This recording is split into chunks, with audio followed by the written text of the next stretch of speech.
call it whatever you want.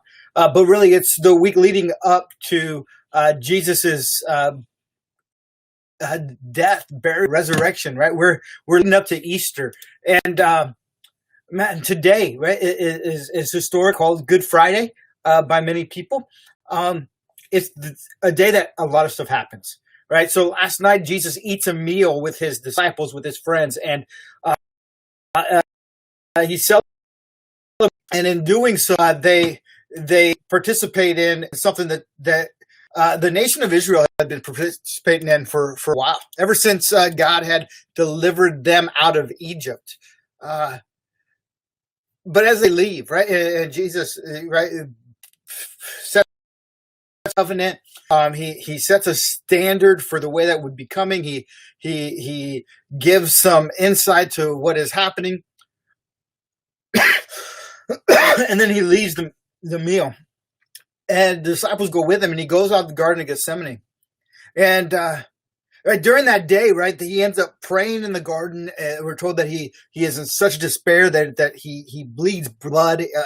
We find that he doesn't really, he knows that stress and the anxiety that is building upon Jesus, who by the way is 100% man. Right? Yes, he is 100% God, but also 100% man. And how that works, I'll be honest, I don't know. If we just begin to have faith that that's what's happening. But because he's 100% man, he feels those same things that we feel. The hurts, the anxieties, the worries, the pain, the concerns. And he's experiencing them in the garden. And he has a communication with his disciples, right? He tells them about what's going to be happening and what to expect. He shares with them, and he prays. He prays so much that the disciples who are with him, they fall asleep. Right? They can't stay awake all this time. But he continues to pray. He asks God that if anything else could happen, if anything, if there's any other option, that be the way it goes. But he knows that it's God's will has to be done. The Father's will has to be done. The steps that he is taking have to be taken. So Jesus gets that ultimate betrayal, more so than just the I promise you, here's some things, but also you can hear he is, right? Judas actually saying, here's Jesus.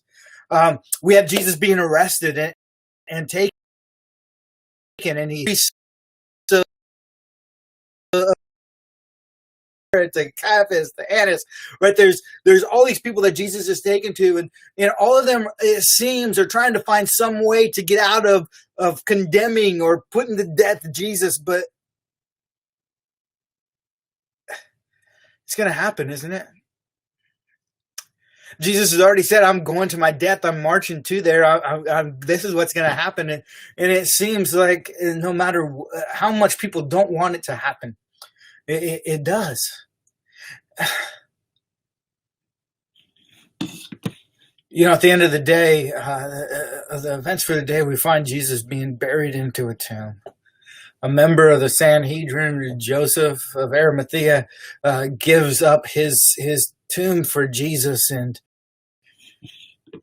so that he wouldn't be hanging on the cross on the Sabbath, he pulled him down and they put him into a grave.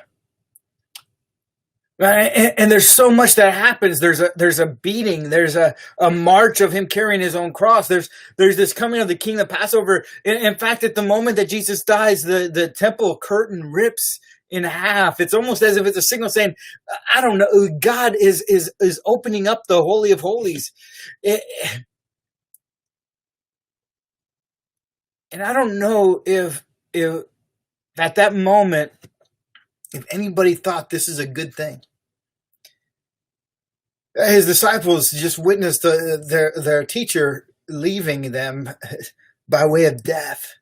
They felt threatened, I'm sure. Peter denies that he even knows who Jesus is. As he's on a cross, he gives instructions to his disciple John to take care of his mom, and for his mom to depend upon John. No, this is it for him. The way that life is going to be for everybody else is different now. It's changed. And this is going to be marked with a crucifixion of a man who we're told has no sin. He who has no sin. And as he's hanging, he's mocked. As he's mocked. As marching through, he's mocked. Thinking, if you are really God, then do what God can do. And again, listen, I think sometimes we have this expectation that God's going to do something just because we want him to do it. But I wonder, do our expectations of what God's going to do match up with what God's going to do? That we expect something that God never intended to do. Man, I think the intention of Jesus walking through and fighting this battle, walking through this battle was always intended, but there's this expectation that he's going to do something different. And here's what I love is that on his way to the garden, right? And I'm going to go all the way back, and I'm going to kind of spend I'm going to spend the rest of our time together on this part. And the death is important, the burial is important, all of those things are important. But in the Gospel of John, in the 15th chapter of John, we read these words. It says, this is them walking, and Jesus says, "I'm the vine, I'm the true vine, and my Father is the vine dresser. Every branch that does in me that does not bear fruit, he takes away, and every branch that does bear fruit, he prunes, that it may bear. Already you are clean because of the word I have spoken to you. Abide in me, and I in you." Here's what he's telling his disciples. I am marching he knows where he's going, but his instructions, some final instructions to his disciples, to his friends, to those who would follow after him is stick with me. Don't go away. This whole message of this new kingdom coming, that the kingdom of God was breaking into this world has not changed. In fact, at the moment when most people would say, "Oh no, that mission is over," well, some 2,000 years later, we can look at it and say, no, in truth, it's just begun. Now, listen, in verse 7 of chapter 15, Jesus says, "If you abide in me and my words abide in you, ask a wish. By this my Father is glorified, that you bear much fruit." And Jesus says, go, keep it, be you. It's your turn now. Now you bear the fruit. Now you do the things that I was doing. And if I'm to look back and I'm to remember that just the night before Jesus do this in remembrance of me, if I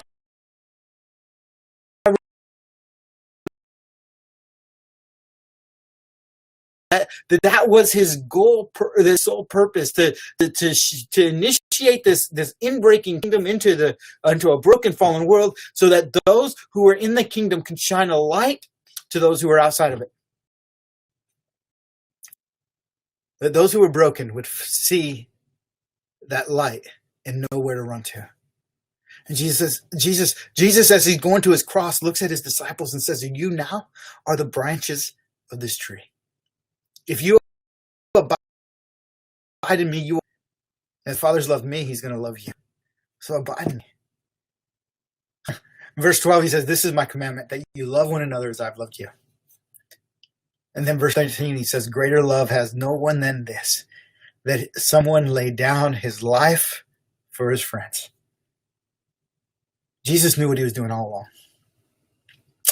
He was laying down his life so that his friends could come into the kingdom of God. He was laying down his life so that the kingdom of God could grow further. He was laying down his life so that those of us who were broken and hurt and in despair, that those of us who were captured by our sin, those of us who were trapped into brokenness, would now be able to be set free. It's the Passover all over again. It's the deliverance all over again. It's God, those who were capped into sin, and bringing them and making them free. But I wonder if that temple curtain tearing, as Jesus passed away, wasn't the mark.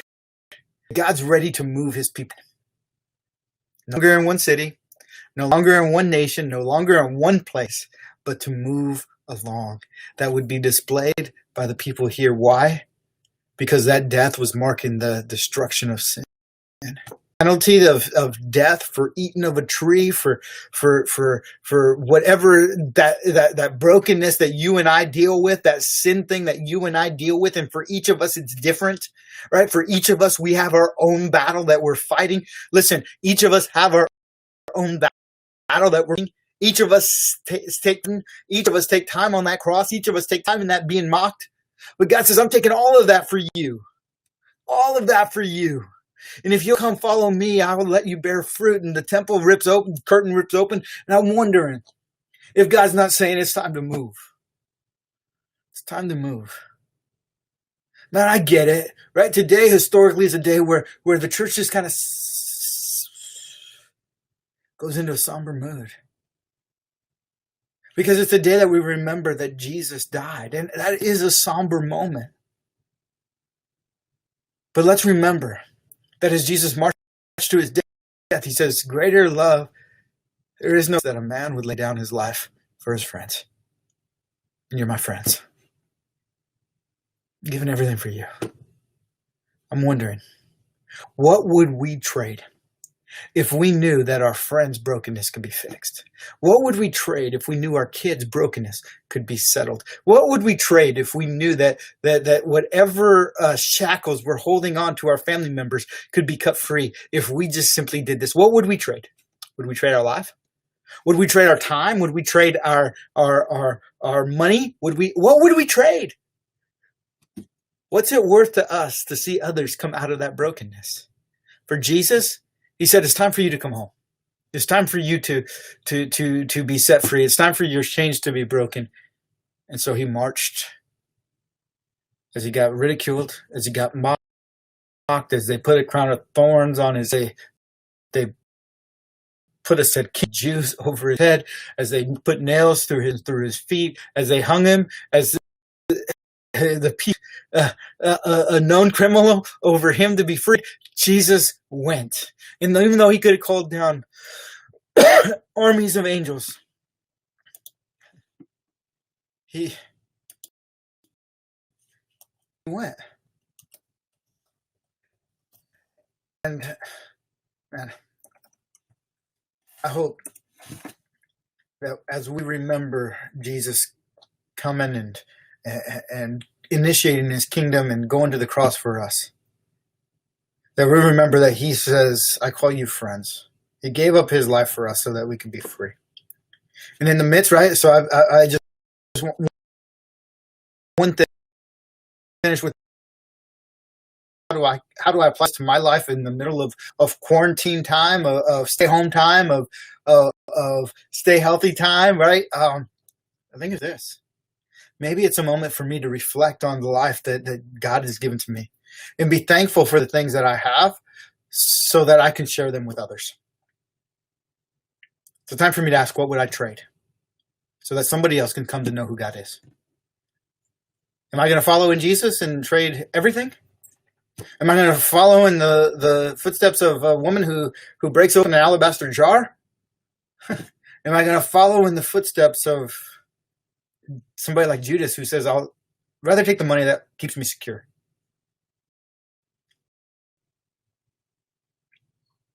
I'm going to follow in the footsteps of a man named Joseph of Arimathea and say, I'm going to let God live here in my house.